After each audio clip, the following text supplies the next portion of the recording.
Welcome to Ranipet சமையல். இன்னைக்கு நம்ம ஒரு சூப்பரான வடகரி எப்படி செய்யுதுன்னு பார்க்கலாங்க. இது இட்லி, தோசை, பூரிக்கெல்லாம் ரொம்ப நல்லா இருக்கும். வாங்க எப்படி செய்யறதுன்னு பார்க்கலாம். நான் ஒரு 200 கிராம் கடலை பருப்பை 2 மணி நேரம் நல்லா ஊற வச்சு எடுத்திருக்கேன்.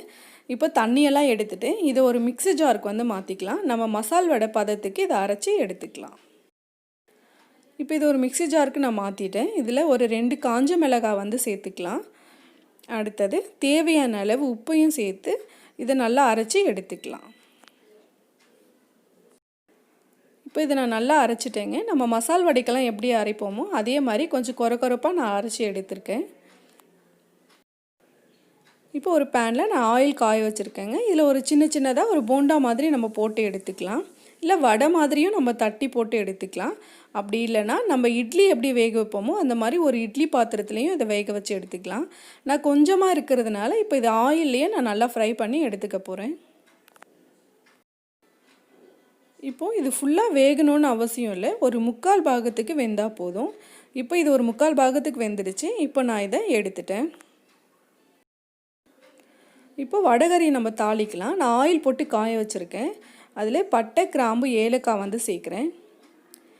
அடுத்தது பிரிஞ்சி இலை சேர்க்குறேன். அடுத்தது ஒரு 1/2 டீஸ்பூன் அளவுக்கு சோம்பு. இப்போ இது பொரிட்டோன்னிட்டு நம்ம வெங்காயம் சேர்க்கலாம். நான் வெங்காயம் ஒரு 200 கிராம் அளவுக்கு நான் எடுத்திருக்கேன். இப்போ இது வதங்குற வரைக்கும் நம்ம வெயிட் பண்ணலாம். இப்போ வெங்காயம் நல்லா வதங்கிடுச்சு. இப்போ இஞ்சி பூண்டு பேஸ்ட் நான் ஒரு 2 டீஸ்பூன் அளவுக்கு சேர்க்குறேன். இப்போ இதை நல்லா பச்சை வாசனை போகிற வரைக்கும் நல்லா வதக்கி எடுத்துக்கலாம். இப்போ இஞ்சி பூண்டு பச்சை வாசனை போயிடுச்சு. அடுத்தது புதினா நான் சேர்க்குறேன். புதினா இந்த வடகரிக்கு ரொம்ப நல்ல ஃப்ளேவர் கொடுக்கும். அடுத்தது பச்சை மிளகாய் நான் சேர்க்குறேன். அடுத்து கருவேப்பிலை சேர்க்குறேன். அடுத்து ஒரு 100 கிராம் அளவுக்கு பொடியாக நறுக்கின தக்காளி சேர்க்குறேன். இப்போ இது எல்லாமே சேர்ந்து நல்லா வதங்கி ஒரு தொக்கு மாதிரி வரணும். அந்த அளவுக்கு இதை நல்லா வதக்கி எடுத்துக்கலாம். இப்போ இது நல்லா வதங்கிடுச்சு. இப்போது மிளகாத்தூள் சேர்க்குறேன். இது மிளகாவும் தனியாவும் சேர்த்து அரைச்சது. அடுத்தது சோம்புத்தூள் நான் ஒரு டீஸ்பூன் அளவுக்கு சேர்க்குறேன். இந்த சோம்புத்தூளும் நல்ல ஒரு ஃப்ளேவரை கொடுக்கும். அடுத்தது மஞ்சள் தூள் ஒரு 1/4 டீஸ்பூன் சேர்க்குறேன்.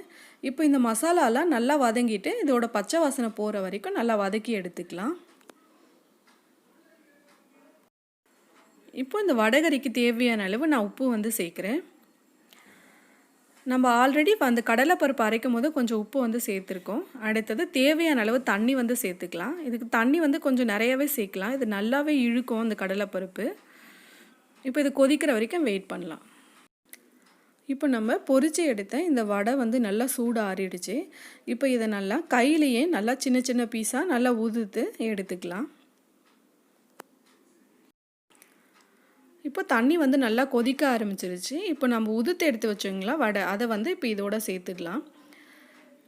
இப்போ இதோட சேர்த்துட்டு தண்ணி கரெக்டாக இருந்ததுன்னா அப்படியே விட்டுடலாம். அப்படி இல்லைன்னா கொஞ்சமாக சுடு தண்ணி சேர்த்துக்கலாம். இப்போ நான் சேர்த்தது நல்லா தண்ணி இழுத்துடுச்சு. அதனால் கொஞ்சமாக இப்போ நான் சுடு தண்ணி சேர்க்குறேன்.